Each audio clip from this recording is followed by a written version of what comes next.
पाठ 5। माफ कर दीजिए। कोशिश नहीं करें। मम्मी बोली, बेटी एक बात सुनो, तुम खाना मत खाना पर दरवाजा खोलकर खुलकर तो बताओ कि ये नाराजगी किस कारण से है। उसने दरवाजा खोला। मम्मी ने उसे छूना चाहा, पीछे हटते हुए बोली, अब कोई चाल काम नहीं करेगी। प्लीज यहाँ से चली जाइए। माँ बोली, यहाँ से चली जाऊंगी पर नाराजगी का कारण तो बताओ। हाथ नचाते हुए दिव्या बोली, एक ही बात रोज रोज नहीं दोहराऊंगी। अगर समझ में आ गई हो तो चली जाइए। दिव्या की माँ यहाँ से चली गई। दिव्या हंसते हुए बोली, मम्मी जी और पापा जी, मेरी छोटी सी मांग आप टाल मटोल करके टालते रहे, अब मेरे तेवर देखो। उसने दरवाजा फिर बंद कर लिया। थोड़े समय बाद दरवाजे पर पापा की आवाज आई, बेटी, मानता हूं कि तुम्हारी मांग क्या है। तुम्हें स्कूल बैग और पानी की बोतल चाहिए। वादा करता हूं कल जरूर दिलवाऊंगा। चलो अब दरवाजा खोलो। अंदर से ही दिव्या बोली, आप भी मुझे नहीं बहलाएं।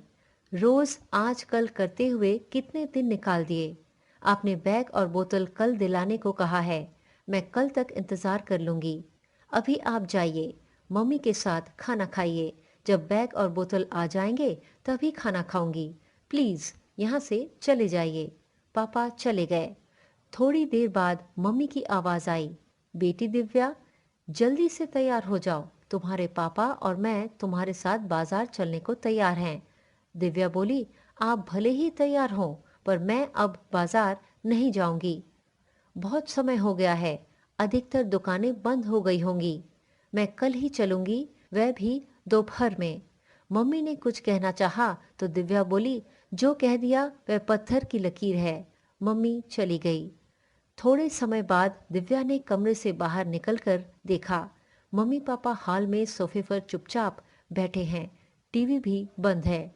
उनके चेहरे पर उदासी है। दिव्या उनके पास पहुंची। मम्मी पापा उसे देखने लगे पर बोले कुछ नहीं। वह रसोई की ओर बढ़ी। मम्मी उठी लेकिन पापा ने इशारे से टोका। रसोई में पहुंचकर उसने देखा कि खाना ऐसे ही रखा है। शायद मम्मी पापा ने भी खाया नहीं था। वह वापस हॉल में आई और बोली, आप लोगों ने खाना खा लिया।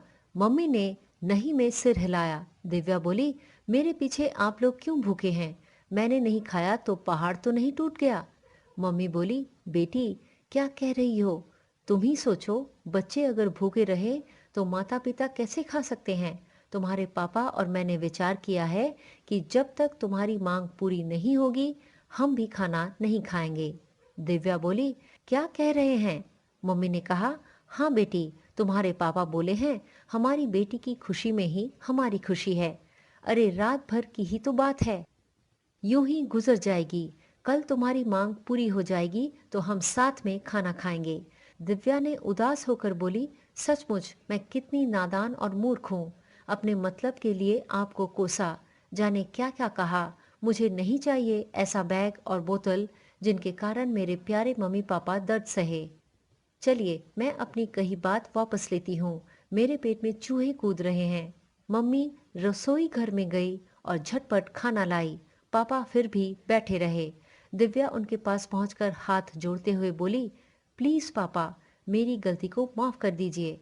आपने हरदम मेरी हर जिद पूरी की है पर मैं नादान हमेशा आपसे किसी न किसी बात को लेकर नाराज रही। अब मैंने अपनी नाराजगी छोड़ी है तो आप भी अपनी नाराजगी छोड़िए। अगर आप मेरी बात नहीं मानेंगे तो मैं फिर कमरे में चली जाऊंगी। पापा उठे, उसे चूम कर बोले, बेटी, कौन माता पिता अपने बच्चों का बुरा चाहते हैं पर कभी कभी ऐसी मजबूरी हो जाती है कि चाहते हुए भी बच्चों की मांग पूरी करने में असमर्थ रहते हैं। मैं भी मान गया हूँ, कल तुम्हारी मांग जरूर पूरी होगी। यह सुनकर दिव्या पापा से लिपट गई। मम्मी हंसते हुए बोली, अरे बाप बेटी बातों से ही पेट भरेंगे क्या? फिर सबने मिलकर साथ बैठकर खाना खाया।